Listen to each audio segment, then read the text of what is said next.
Thank you for tuning into Top PVT. This is me, JB. Welcome to video 33 of our series for successful entrepreneurship. And in this video, we'll be looking at how to handle your finances. If you haven't watched the previous videos, I'd suggest watching those videos first and then you can come here and subscribe to the channel because I will be uploading a new video in this series every day. Now, how do you actually manage your finances? Well, I've done a lot of research on this, and this is what works for me, and I think it should give you an idea how you should set your finances. I'm not saying that this is the absolute best way and it will fit everybody. It's not one size fits all, but this is how it works for me, and from this, you should be able to get an idea how to handle your own personal finances. This is not the company finances. I'm actually going to be creating a different video for handling company finances. But this is your personal finances.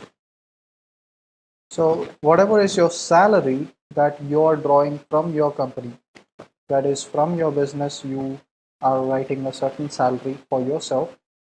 This is how to manage that money and not your entire business money. So I hope that I have made that clear. Let's get right into it. Now, first thing you have to do is, according to me, you need to put 10% for charity. It doesn't depend on what you want, but whatever you like, whatever charities you like, whatever institutions you want to support, it could be your church, it could be some orphanage, anything like that, or anything that you are giving back to the community, helping someone.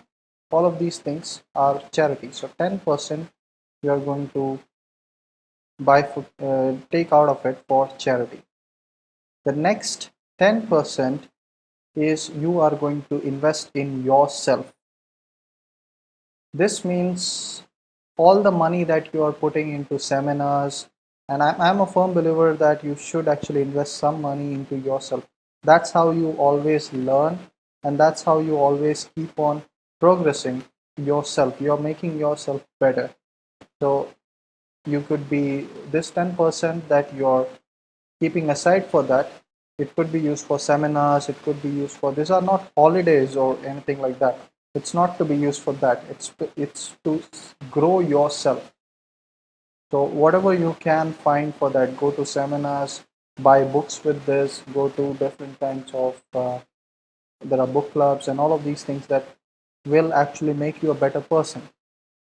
Use that. Whatever is your weakness, take coaching for that. There's nothing wrong in getting coaching. So get coaching for any kind of weaknesses to make them your strengths. Also get coaching for your strengths. This can be used, this is another form of mentorship actually. So use that 10% for yourself.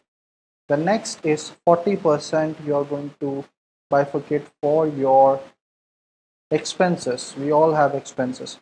If you can reduce this amount as much as you can, that would be good.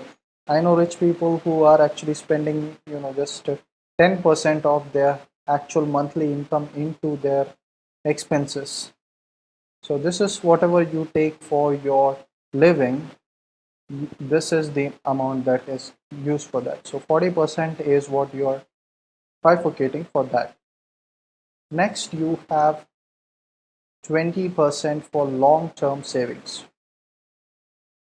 Long-term savings is your FDs and anything like that, bonds, all of these things that you, property, all of these things. So anything that you want to keep for a long term and you don't have to access it right now. This is that amount. After this, you are going to take 10% for fun. This is your fun account. The 10% for fun, I'm keeping it there because if you just keep on hoarding money and doing all of these things and not taking time for yourself, not taking any fun, then you will actually, you have to keep your morale up. You need to keep your willpower up. So all of that requires some fun. So this 10% is what you're going to use for vacations or all of these things, whatever you want, do with it, whatever gets you happy, invest into that. 10% is risky investments. The remaining 10%, we only have 100, so the remaining 10% that we're talking about, you are going to invest into either, you keep some amount for yourself, like in this, you could actually bifurcate it 5-5. But what I find is, keep some amount monthly, and after 2 or 3 months, it's more than enough for your expenses. So you have some buffer saved there. The remaining, you can actually invest it into some risky investments. Here are the stocks and mutual funds, all of these things. You can invest using this amount. So keep some amount, your base amount, that you are going to use for your monthly expenses in case something happens, some emergency funds. So that is going to come out of this and your um, other account also.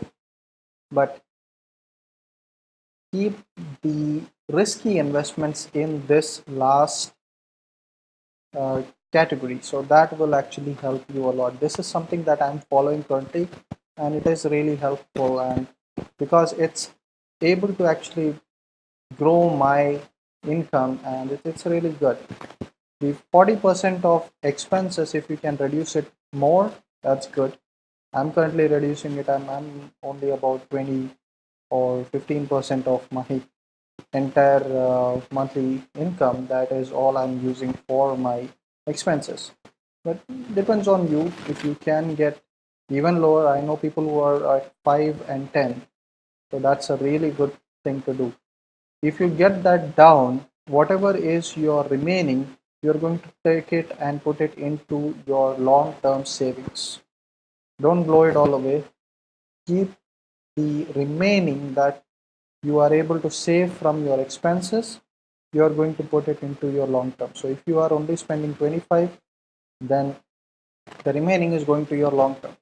If you are only spending 5 for your expenses, remaining is going to your long term. So long term is always going to be a big account. I hope that is clear. If you have any questions or comments, leave them in the comments below. If you have any topic suggestions, leave them in the comments below as well. Like, share, subscribe. This has been Jamie for Topivity. I'll see you in the next video.